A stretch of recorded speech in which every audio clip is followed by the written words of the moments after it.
I pulled an all-nighter yesterday just to play Persephone as much as possible to get a really good perception of her kit and her performance right from the start.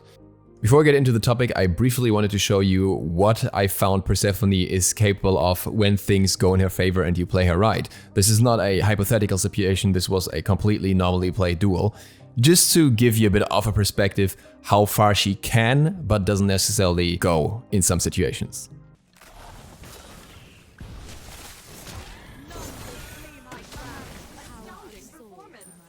I know it's very early and because of certain limitations with PTS I can't make absolute judgments here, but I think I got a really good feel for Persephone so far, and I want to talk about my impression of her right now and how I think she's in terms of balance compared to other releases. What I want to mention up front is that I definitely think that her abilities and everything align with the concept that Harris had for her. She is very much about micromanagement and about strategic placement, and I think that's very good. I also want to briefly mention the limitations of PTS in this regard, because normally when I play on PTS we have a relatively jumbled up mix of players, but this time I was actually in the lucky situation where most players that were in the games were relatively experienced players, long-term players, and well, of course not all of them are on the exact same level. It was, just mostly level 100 plus-ish players. Some of the names you may be familiar with, Sexy Rexy, Solo Double J and Dave for example, were in the games, so it was a better judgment for a new character than usual. At the same time, a significant downside for me was that right now there are only American PTS servers, so I was playing with 200 plus ping. Of course that has some impact on how a guard feels as well. I was able to offset a little bit of that by testing some more things in jungle practice. With these limitations being clarified, let's look at the individual abilities first. Persephone's passive is basically two parts. On one hand you have your harvesting seeds, and if you have more than 25 seeds you get two different effects. One of the effects is if you return to base, any additional seed is turned into 3 gold. This is a nice little bonus.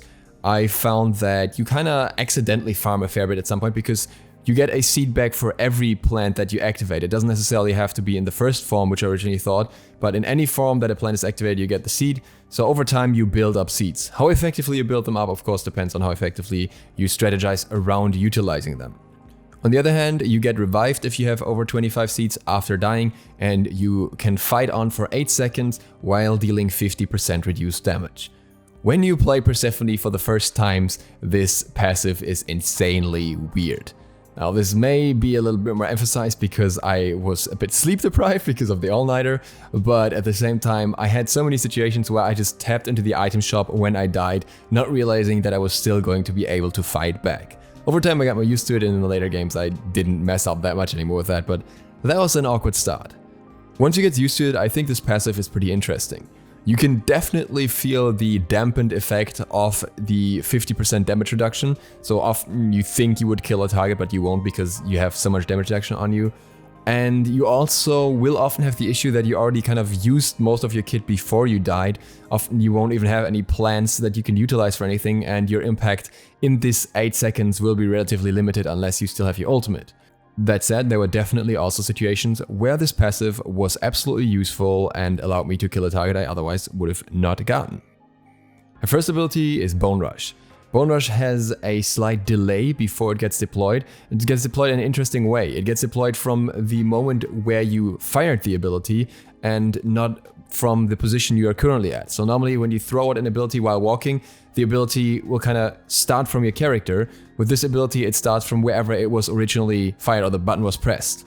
On the other hand, the second part of the ability is insanely quick, so sometimes you can catch enemies off guard, and the range is also very long.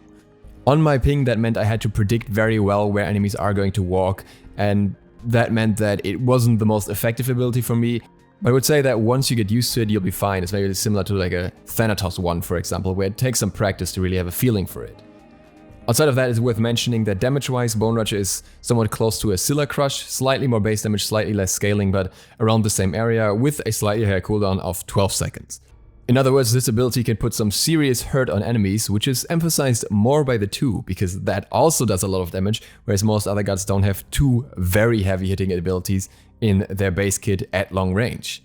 But Persephone's 2 is a little bit different in that regard, so let's talk about that. Harvest plants a skull on the ground that then just gradually grows into a plant. There are 3 stages: the skull, the sprout, and the flower. In the Skull stage, you will simply get your seed back and get a little bit of healing. 22 to 50 base healing plus 10% of your magical power. And yes, you can enhance that with items like Rod of Asclepius, Bancroft's Talon, Rod of Tahuti, so you can get a fair bit more from this. While the base heal value isn't crazy in late game, it's especially strong in early game, which makes this an option to level first as well. You don't necessarily have to level the 1 first. This is more something for a guide, but I wanted to mention on the side because I think it's very interesting how much of a sustained character she can be by maxing the 2 early on. The second stage, the Sprout, is an AoE explosion when you basic attack it. This explosion deals 60 to 260 base damage plus 70% of your magical power scaling and slows enemies by 30%. With a skull growing into this stage after 4 seconds, this is the stage that most plants will be in most of the time. So this is the damage that you will frequently utilize. And it is quite significant. It also means that it's a good setup for her other abilities, especially her 1 and her ultimate. Both lion skill shots are easier to hit when the enemies are slowed by 30%, of course. I could imagine that this slow will eventually be changed in a way where it scales up. The third stage is the one that happens after 24 seconds, where we get the flower version. The flower actually chases after enemies for 3 seconds, and they have quite a long aggro range, so you don't have to have enemies like right next to them. And then they will use a bite attack. The bite attack does 70 to 290 damage plus 80% scaling. This bite attack doesn't hit 100% though. It's a cone attack in front of the flower, so if you sidestep it properly, then you can avoid this damage. This cone damage is also a significantly smaller area than the detonation of the flower in the earlier stage of the Sprout. So it's not necessarily always best to go for the highest stage here. After all, the base damage increase of the plant is only 30 and the scaling is only 10% more. So it's really more for situations where you can't reach the enemy that easily and you are relatively sure that they can't juke this flower. As it doesn't come with a slow, it's not as good for a setup either. You can have up to 10 sprouts on the floor at the same time, no matter what stage they're in. And if an enemy gets hit by Harvest, then subsequent hits of other Harvest ability or the same Harvest ability, so sprouts or plants, will also be reduced in damage. With every instance, the damage is halved. So the reduced damage of the second hit is 50%, then 75% reduction, and then 87.5% reduction. So all flowers in one place, not necessarily the best thing. Flowers last for up to 120 seconds and are returned to you afterwards as seeds. They also have an 8-second cooldown, like you get 1 seed every 8 seconds and you start with 6 seeds. So you will have quite a lot of seeds at most times, especially in early game as well. The mana cost is relatively low with 18 to 30, I think this is worth mentioning here, as that means this ability is pretty spammable and Mage's Blessing alone was enough for me to keep enough mana.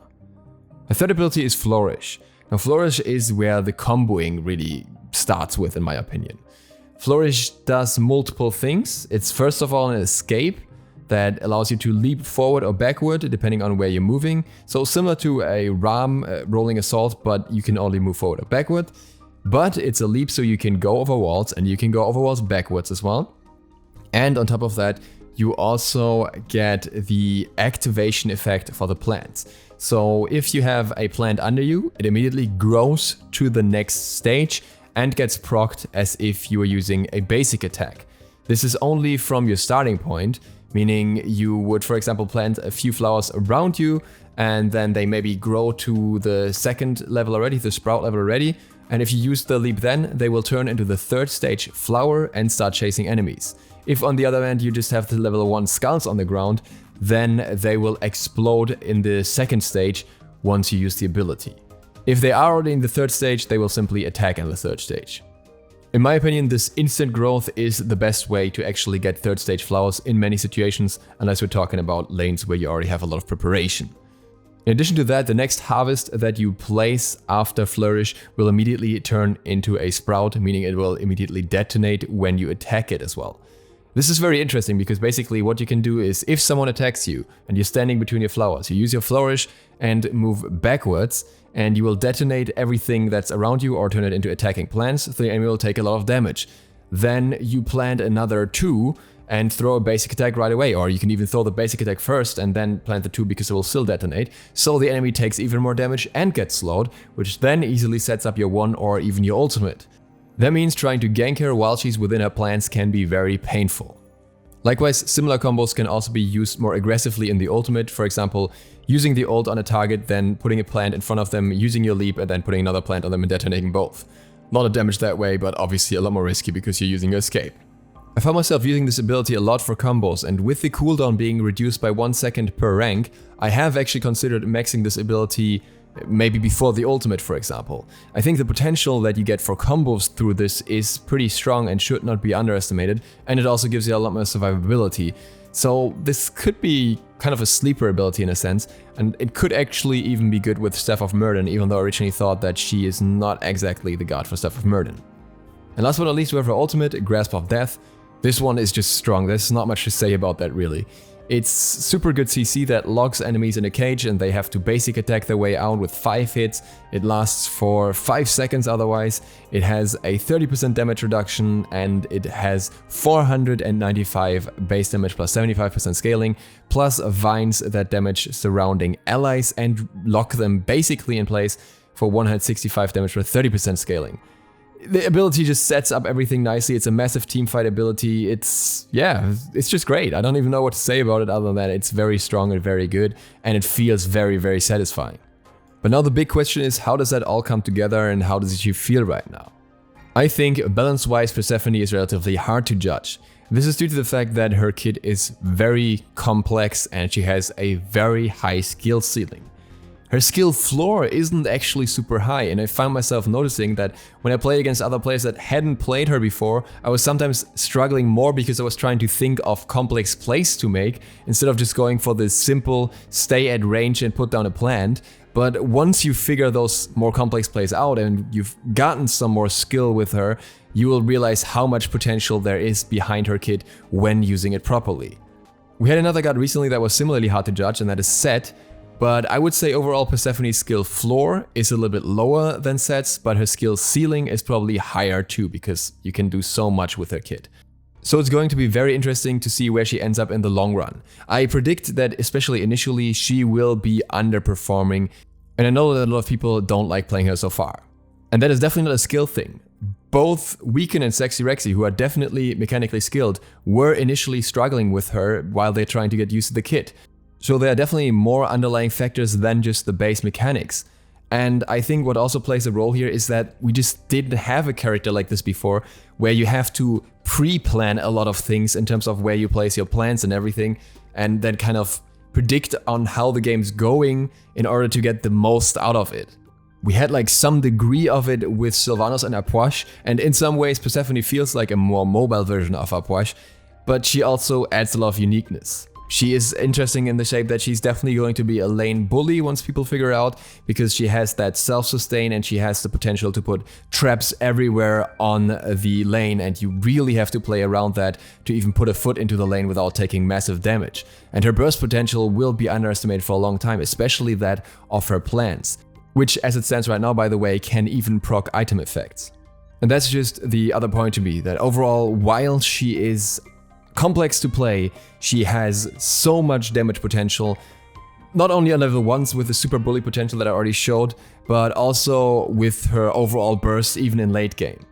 This, on the other hand, means that she is very reliant on her plants and her burst, and is not necessarily a sustained damage god. She is a sustained poke god, but once you're in a fight and you've used the majority of your plants, you're gonna have to fall back a little bit.